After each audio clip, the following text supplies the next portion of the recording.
Peas are a cool weather crop. It's late October now and most of our hot weather is behind us. Now is when we in milder winter zones, typically in the southern part of the United States, start to plant our peas. Now, if you live in a cold winter climate, then you'll probably start thinking about this in late winter or early spring. But you can brush up on these tips now and be ready when the time comes. Peas can actually take a bit of frost and can be planted in late winter or early spring, about a month before your last frost date. Peas have to be up there in terms of taste, right up there with tomatoes. Like, you can't get a good tasting tomato from the store. I would say you can't get a good tasting pea from the store either. Let me know if you agree. Also, let me know if you've only had peas frozen or canned. And if that's the case, grow your own. You are in for a huge surprise because they shouldn't even be called the same name. There are 3 types of peas you can grow: snow peas, snap peas, and shelling peas. Now, shelling peas are the type of pea where you eat the peas inside the pod, not the outer part. You shell that off. So most of the pale grayish green things that are frozen or canned at the store are shelling peas. That doesn't mean they taste the same, but you're eating the inside part, not the outside part. The snow pea pod is edible, and they're picked just as the tiny peas inside are barely showing through the shell. And snap peas are basically in the middle of a shelling pea and a snow pea. They actually have a great snap that you can hear when you snap them in half. The pods are edible, but they can be a bit fibrous sometimes. All right, let's get to sowing the seeds. I'm going to put them in the bed that housed the squash, the cucumbers, and the tomatoes this summer. And the reason I'm doing that is I've already got a trellis built right in, and I've already got the strings and hooks that I use for those, that I also use for tomatoes, already up there. They're already ready to go. So I took the squash out, I've prepared the ground with a couple inches of compost, and the soil is now ready to plant in. I'm going to be planting the back of this bed the whole way down. Now, peas don't need full sun. They don't need like 8 hours or more. In fact, they probably can get by on less, more like 6. They like it cool, and some extra shade as the weather starts to warm up in spring is going to extend the season of these peas, because as soon as they start to dry out, they're going to start to turn brown and crispy from the bottom, and at that point, it's almost all over. The second thing you need to focus on is fertilizing, and peas are gluttons when it comes to fertilizing. They love nitrogen. I'm going to put some granular organic fertilizer in the trench before planting. Once the peas are up and growing, they're going to start to pull nitrogen out of the air and fix it in their roots, and they'll be able to live on some of that as well, but they are heavy feeders. Now, I mentioned that it's best to grow peas from seed. You can grow from transplants from the garden center, but you need so many plants to get a really good harvest that it would really be a lot more cost effective to plant from seed. And they're really easy to grow from seed.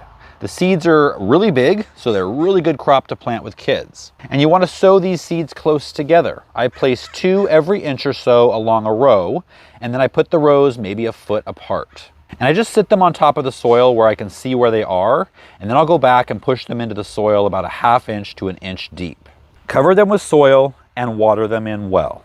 Like I said, peas are really greedy, so every 2 to 3 weeks throughout the growing season, it's great to add some organic liquid fertilizer. That's going to keep them producing.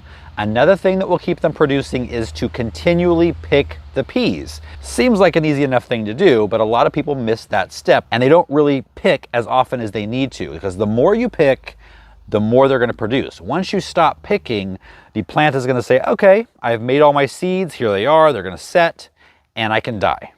You don't want that. I get the question often if I inoculate my peas or any of the legumes that I plant, and that just means you either soak the seeds with a fungi like a mycorrhiza or you bury the mycorrhiza with the seeds. I don't do that. I've done it both ways and I've never noticed a difference. Let me know if you agree or disagree in the comments. I just think it's an extra step, it's an extra cost, and again, I didn't notice much difference.